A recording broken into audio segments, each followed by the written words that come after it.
Bismillahirrahmanirrahim. Alhamdulillah wa syukurillah, la haula wala quwata illa billahil azim. Saya ini bengong sebenarnya karena Bang Yani nyampaikan memberikan sambutan hari ulang tahun Mas Sumi, tiba-tiba diskusi ya, tapi nggak apa. Yang saya hormati, saya banggakan Ketua Dewan Syuro Dr. Abdullah Hamawa dan Ketua Umum Partai Masyumi Dr. Ahmad Yani, Sekretaris Majelis Syuro Dr. Ahmad Taha, kemudian Ketua Mahkamah Partai Masyumi Dr. Fahmi, Ketua Dewan Pakar harus saya sebutkan ini Bapak TB Masa, Prof. TB Masa, kemudian narasumber Dr. Awali Rizki yang profesor ya, profesor. Tulisannya dia dokter ya. Ya, profesor provokator karena memang muridnya Pak Abdullah ini yang paling beling katanya gitu. Kemudian Bang Refli Harun cadas, kemudian Bapak Ibu sekalian para senior yang tidak bisa saya sebutkan satu persatu, ada kadang-kadang teman, kadang-kadang musuh saya. Ini beliau ketawa sendiri beliau yang tidak pernah berhenti sedetik pun untuk menggaungkan perlawanan terhadap komunis, Partai Komunis Indonesia.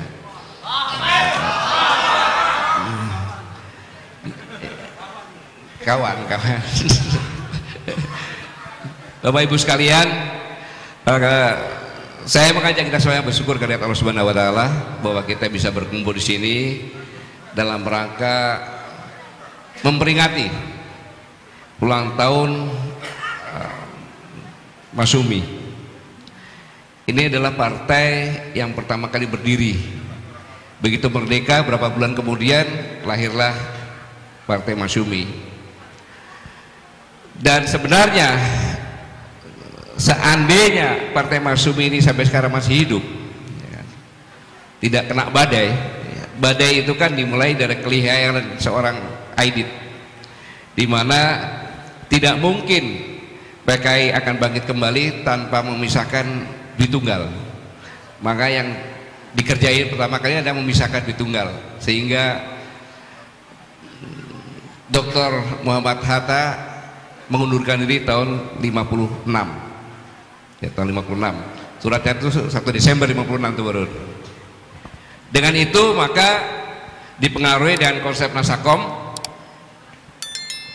nasional komunis, nggak mungkin ada Islam kan, maka berhasil pada tahun 60 ada dua alternatif, mau dibubarkan atau membubarkan diri.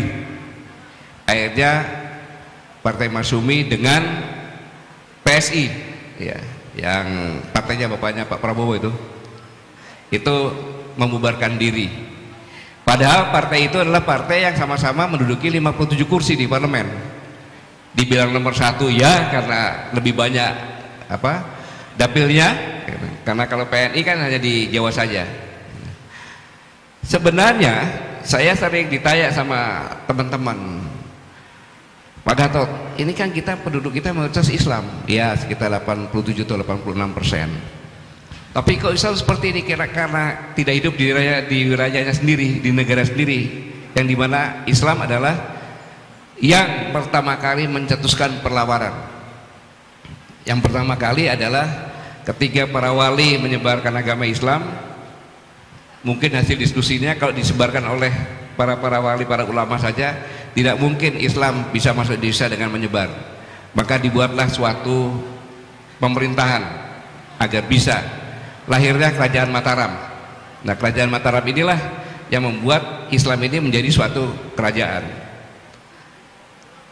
Ini berlangsung sehingga lahirlah yang pertama kali Syarikat Dagangan SDI, ya, Serikat Dagang Islam 1905. Ini untuk melindungi pedagang-pedagang,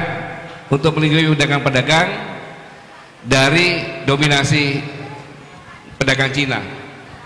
Kemudian lahirlah Syarikat Islam tahun 1912 bersama-sama dengan lahirnya Muhammadiyah. Ini sudah lebih lagi majunya ke arah polisi mengadakan perlawanan dengan sistem perdagangan. Selanjutnya yang menarik, Muhammadiyah ini didirikan oleh Kesultanan Jogja, Pak. Seorang anaknya Pak Mir Majid lah. Itu karena Sri Sultan Hamengkubuwono ke-8 melihat orangnya baik, maka disekolahkan. Darwis namanya ini kan. Disekolahkan, setelah pulang dari sekolah dia suruh ngajar di HIS untuk belajar. Setelah itu namanya dirubah lagi. Kamu namanya ke-Belanda-Belandaan. Maka dirubah nama Islam, Ahmad Dahlan. Berangkat lagi yang kedua, disitulah ketemu dengan K.I. Hasyim Asy'ari.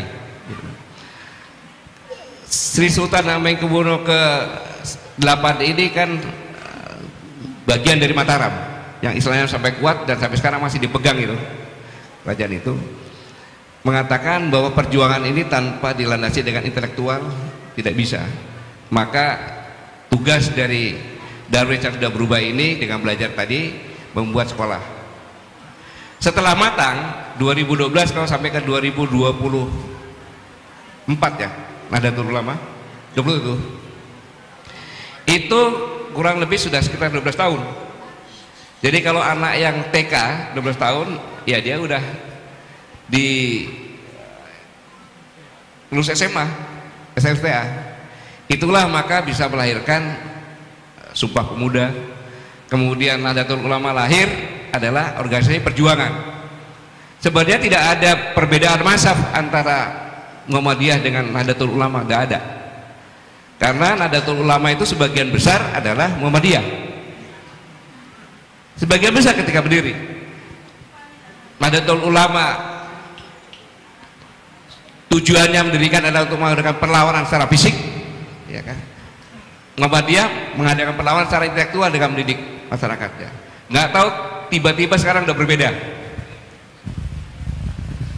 Tapi nggak ada perbedaannya sebenarnya awalnya. Karena setelah itu lahirlah divisi-divisi Hasbullah dan sebagainya untuk mengadakan perlawanan. Jadi sejarah singkat ini saya mengatakan bahwa suka tidak suka fakta sejarah, negara kesatuan Republik Indonesia itu diinisiasi, dimotivasi, diperjuangkan, dipertahankan oleh Islam. Itu kata kuncinya.